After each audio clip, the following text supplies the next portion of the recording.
دفاع د فتنو شیطان په مخ کې سپر په غزنی او پکتیا ولایتونو کې د الهي قوانینو پلي کولو، ولس هوساینې، حلال سوداګرۍ او عامه پوهاوي په تړاو په یادو ولایتونو کې د امر بالمعروف ریاستونو له لوري په بازارونو کې د سود، احتکار او نرخونو کنټرول کمیټې جوړې شوې. د امر بالمعروف نهي عن المنکر او شکایتونو اوریدلو وزارت محتسبینو په تیرو اونیو کې په کندوز، غزنی، فاریاب، هلمند، بلخ، فراه، سمنګان، میدان وردګ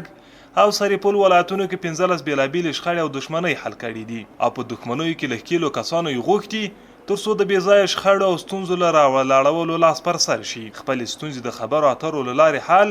او د اسلامي اصولو او ورورولۍ په فضا کې ژوند وکړي.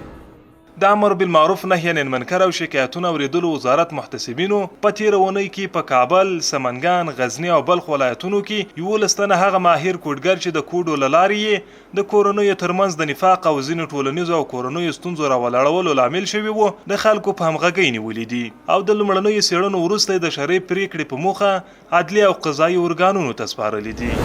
د خویندو د حقونو د خوندیتوب په برخه کې په تیره اونۍ کې د امر بالمعروف نهي عن المنکر او شکایتونو اوریدلو وزارت محتسبینو په بلخ، کندوز، زابل، غزنی، فاریاب، سرپل او نیمروز ولایتونو کې د اجباري نکاح، کورني تاوتریخوالي او میراث حقوق ولس بیلابیلې قضیې حل کړي دي چې په پایله کې د میرمنو حقونه خوندي شوي دي.